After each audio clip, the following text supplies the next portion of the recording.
Bienvenue dans votre magazine de la rédaction grand format. Bonjour Fanette de Buisson. Bonjour Alexis. En 1907, la vie sera plus légère si vous choisissez l'aluminium. C'était en tout cas la belle promesse de cette entreprise savoyarde, baptisée en plein cœur de Saint-Jean-de-Maurienne. Trimet ou Trimet, on dit comment ? Trimet. Trimet, entreprise qui a vécu de véritables soubresauts ces dernières années et qui là semble être maintenant sur la bonne voie. Voilà, on avait beaucoup parlé de cette usine dans les années 2000. Ça a été très longtemps Péchinet. D'ailleurs, les habitants de Saint-Jean-de-Maurienne continuent souvent à appeler cette usine Péchinet. Ça a été ensuite Alcan, ensuite Rio Tinto. Ça a failli fermer. Ça, c'était autour des années 2000, entre 2010 et 2013. Et puis en 2013, c'est cet industriel allemand, donc Trimet, qui a racheté l'usine. Et depuis, c'est une véritable renaissance. On a l'impression que tout va bien. Véritable renaissance avec un véritable savoir-faire savoyard. On va voir ce reportage.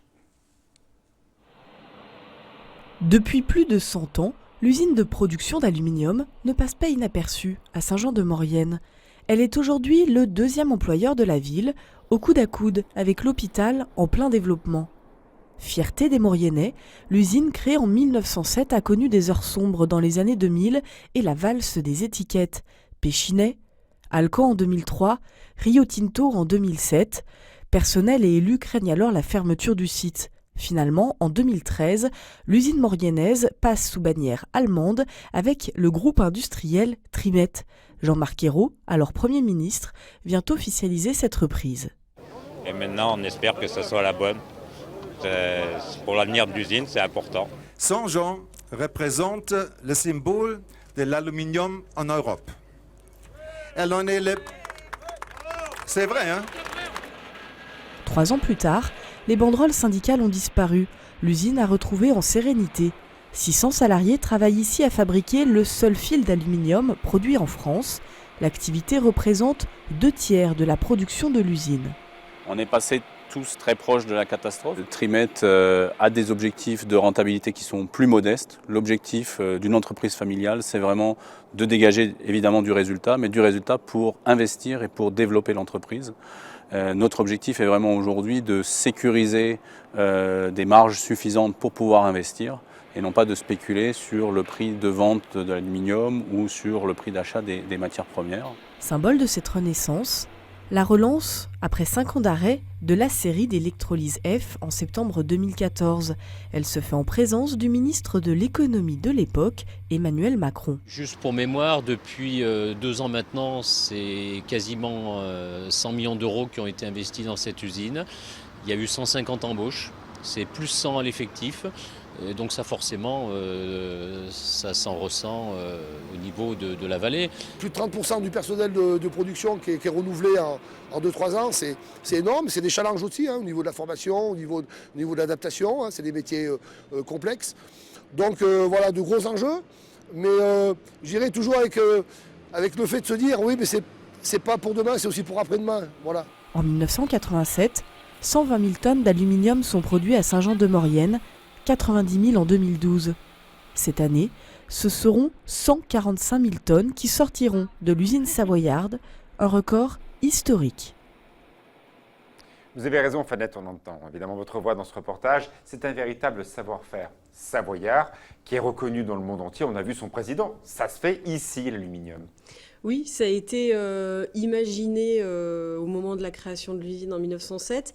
Alors, malgré ces reportages, je ne m'y connais pas tout à fait en production d'aluminium. C'est le seul mais fil la d'aluminium. technologie au niveau de l'électrolyse, etc., ça a été imaginé. Et puis, il y a un laboratoire aussi de recherche qui est assez performant à Saint-Jean-de-Maurienne, donc il continue à innover dans ce domaine-là.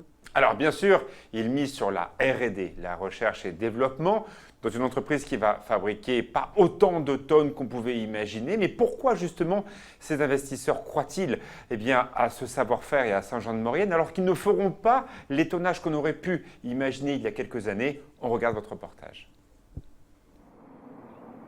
L'usine de Saint-Jean-de-Maurienne est une vieille dame centenaire. Mais sous ses airs grisâtres, le site est un concentré de technologie. La production d'aluminium est une industrie lourde mais précise. Au niveau de la route coulée, c'est très technique. Il y a beaucoup de facteurs qui rentrent en compte. Donc que ça soit au niveau du refroidissement, au niveau du métal, la propreté, parce qu'on le passe dans des poches de traitement en fait. Donc il faut contrôler tous les niveaux à partir du chlore, de l'argon, et puis aussi au niveau des graissages de la roue, de façon à ce qu'il y ait le moins d'humidité qui rentre dans le métal en fait. Depuis que les Allemands ont racheté l'entreprise, il y a beaucoup d'investissements qui se font et en termes de qualité, ils veulent vraiment plus approfondir le produit, quoi. Lors de la reprise en 2013, l'industriel allemand s'était engagé sur un important plan d'investissement, entre 200 et 250 millions d'euros sur 10 ans. Les investissements ont déjà bien commencé. Ce jour-là, les salariés se forment à l'usage de cette nouvelle scie. On avait une scie qui datait de 1985, qui était un petit peu vétuste. Donc c'était le moment de la changer. On a investi ici sur le site 90 millions d'euros, à peu près 30 millions d'euros par an. La première partie a consisté à ramener l'usine à pleine capacité, donc redémarrage de la série de production arrêtée depuis 2009. On a également diversifié notre production en fonderie puisque historiquement on faisait du fil d'aluminium et des plaques mais on ne produisait pas encore ces lingots destinés à l'industrie automobile. Autre investissement de taille. Ce nouveau silo en cours de construction, 30 mètres de diamètre, 23 mètres de hauteur, il portera la capacité de stockage de l'usine de 10 000 tonnes à 24 000 tonnes d'alumine. Opérationnel, dans un mois, il aura coûté 6 millions d'euros. L'usine n'aura jamais produit autant d'aluminium. On a également des projets plus à moyen terme qui sont encore à l'état d'études pour le moment, qui sont de développer ici sur le site une activité de recyclage de l'aluminium.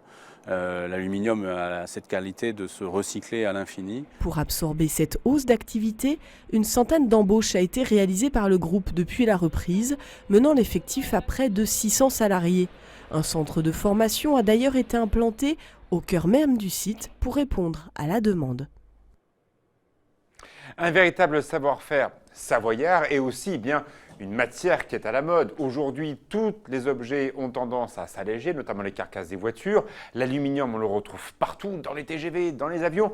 Évidemment, ça veut dire que ce qu'ils font à Saint-Jean a encore de l'avenir. Voilà, et puis c'est pour ça aussi qu'ils veulent diversifier l'activité. Initialement, il n'y avait que le fil d'aluminium, alors ça reste 2/3 de l'activité, mais il y a aussi des sortes de lingots, le directeur en parlait, donc ça part pour l'industrie automobile. Et puis il y a aussi ce qu'ils appellent des plaques ou des T, donc des plaques en forme de T, et ça part plutôt pour tout ce qui est laminage, donc les canettes, ce genre de choses. Donc oui, les PET. Voilà, donc c'est un vrai secteur d'avenir, en tout cas ils misent là-dessus.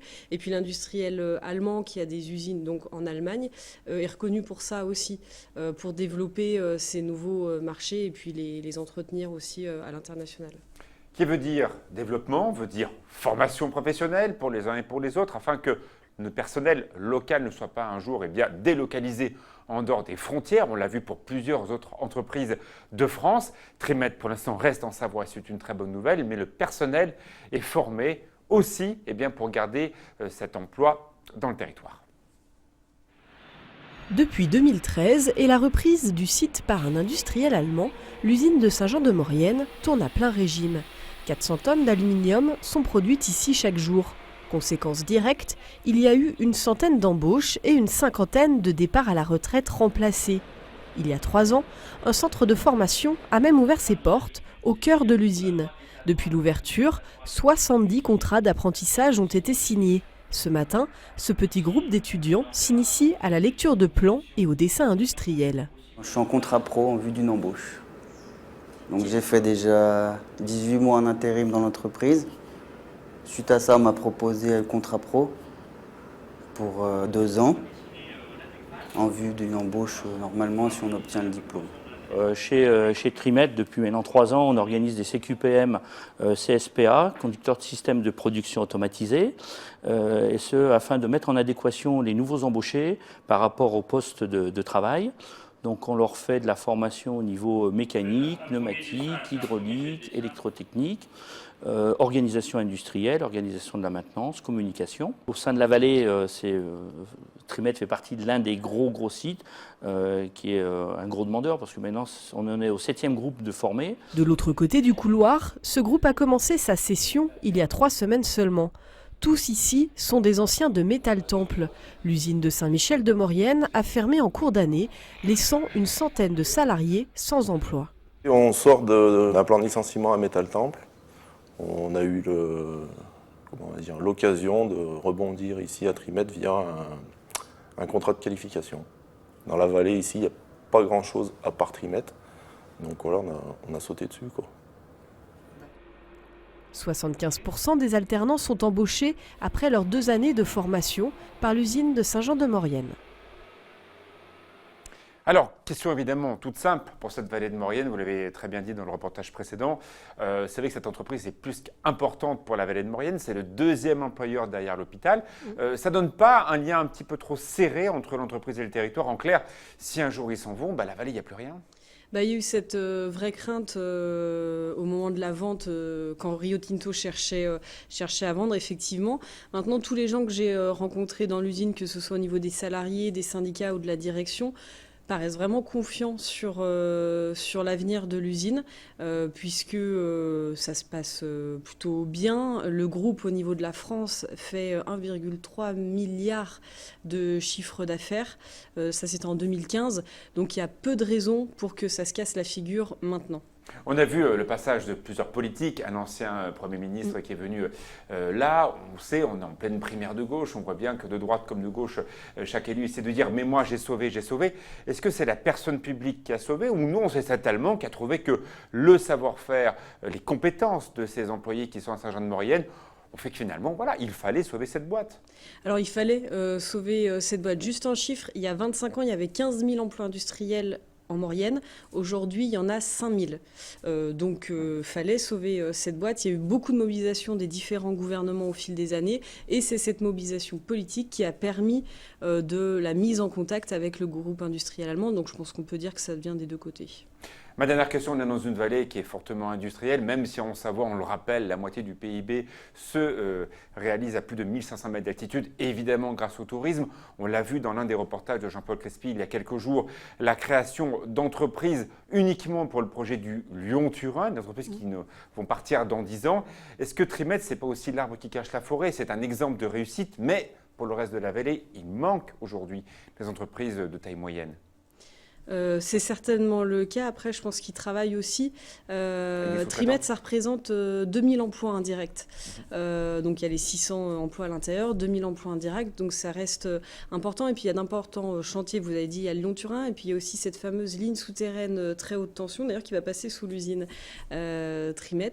Donc, il y a des très gros projets comme ça qui sont portés. Et puis, il y a un contrat dont j'ai perdu le nom, qui accompagne le Lyon-Turin et qui a vocation aussi à développer l'activité économique en parallèle du chantier.